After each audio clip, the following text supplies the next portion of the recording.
എല്ലാവർക്കും നമസ്കാരം. എന്റർടൈൻമെന്റ് കീഴിലേക്ക് എല്ലാവർക്കും സ്വാഗതം. എന്റർടൈൻമെന്റ് റിവ്യൂ ആണ്.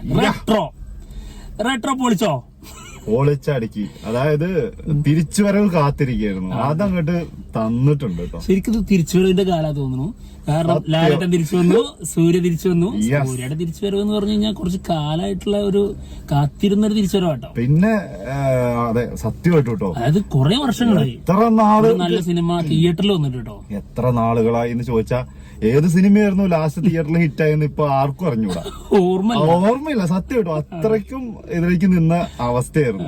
എന്താണെങ്കിലും അതിനൊക്കെ മാറ്റിമറിച്ചുകൊണ്ട് അതിന് മാറ്റിമറിക്കാൻ കാർത്തിക് സുബ്രാജ് വേണ്ടി വന്നു.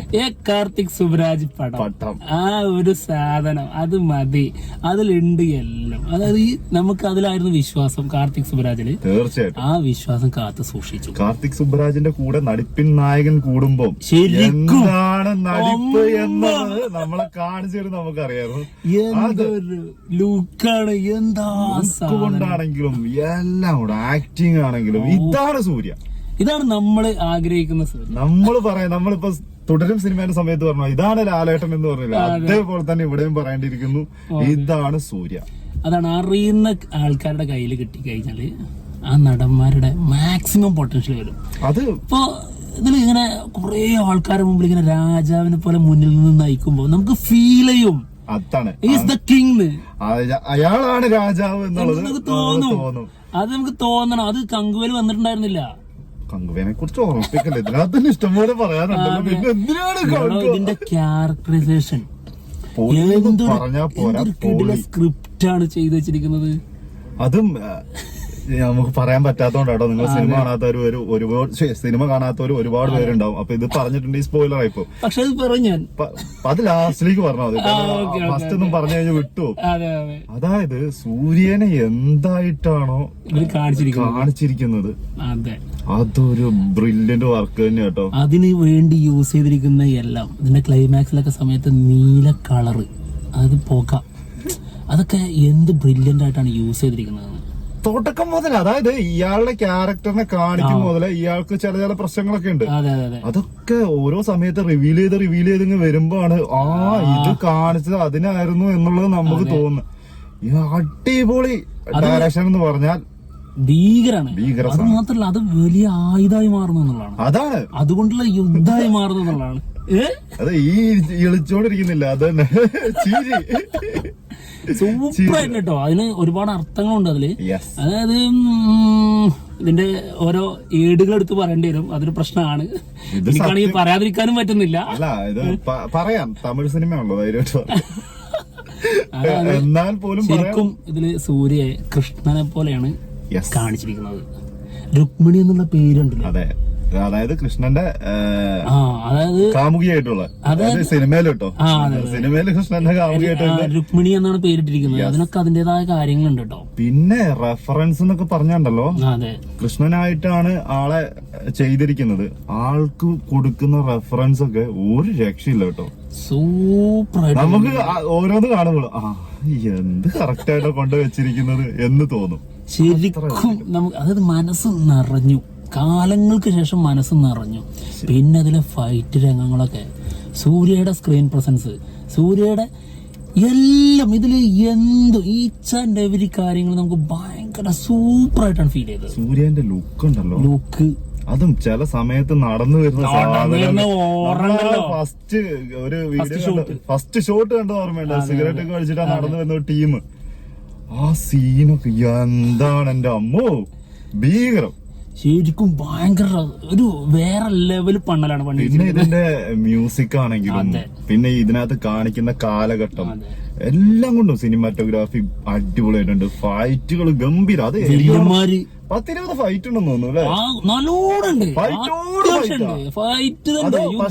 ഇതൊക്കെ ആവശ്യമാണ് ആ സിനിമയ്ക്ക്. അതാണ് അതിന്റെ ഏറ്റവും വലിയൊരു പോസിറ്റീവ് കേട്ടോ. അത് നമുക്ക് വളിപ്പായി തോന്നുന്ന സംഭവമല്ല, കൂടുതലായിട്ട് ഫീൽ ചെയ്യല്ലേ ചെയ്യുന്നത്. അതെ, ഇതില് രുക്മിണിയായിട്ട് വന്നിരിക്കുന്ന നമ്മുടെ പൂജ ഹെഗ്ഡെ നല്ല ക്യാരക്ടറാണ്, നന്നായിട്ട് അഭിനയിച്ചിട്ടുണ്ട്.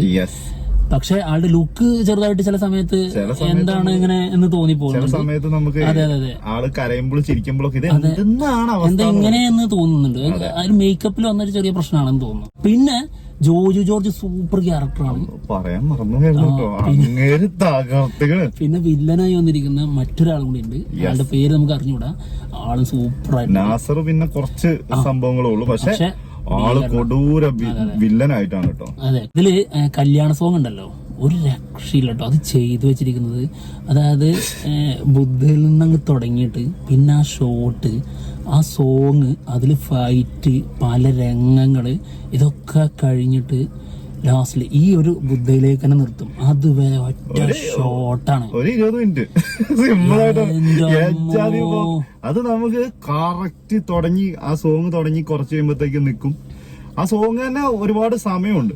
അതിന്റെ ഇടയിൽ കൂടി നടക്കുന്ന ഫൈറ്റുകൾ, അതിന്റെ ഇടയ്ക്ക് നടക്കുന്ന അല്ലാതെ കല്യാണ സീനുകള്, അങ്ങനെ എല്ലാം കൂടി ഉൾപ്പെടുത്തിയിട്ട് ഒരു ടൈമില് ക്യാമറ ഇങ്ങനെ താഴെ നിന്ന് കയറിയിട്ട് ഒരു പോക്ക് പോകുന്നുണ്ട് മുകളിലേക്ക്. എങ്ങനെയാണൊക്കെ ജോജൊക്കെ ഇറങ്ങി വരുന്ന ഒരു സീന്. എന്റെ അമ്മേ, അതൊക്കെ എങ്ങനെ സിംഗിൾ ഷോട്ട് പോവാന്ന് പറയുമ്പോഴാണ് ഇപ്പൊ തീരുട്ടോ, ഇപ്പൊ കട്ട് തീരൂല.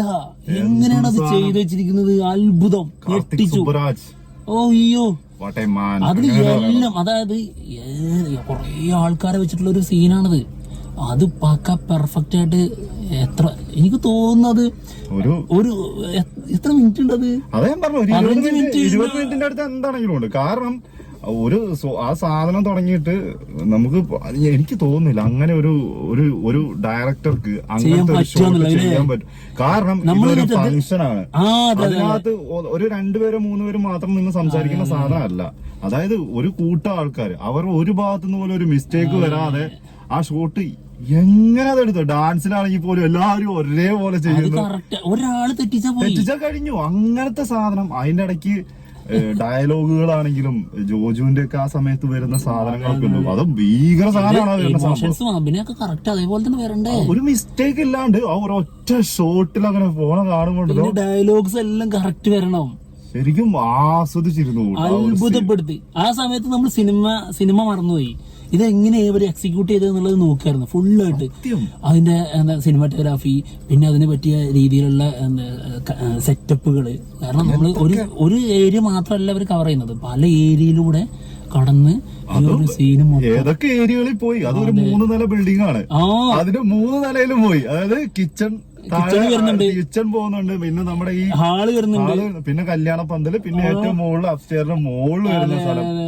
അങ്ങനെ മൊത്തത്തില് ഒരു 20 മിനിറ്റ് സിംഗിൾ ഷോട്ട്.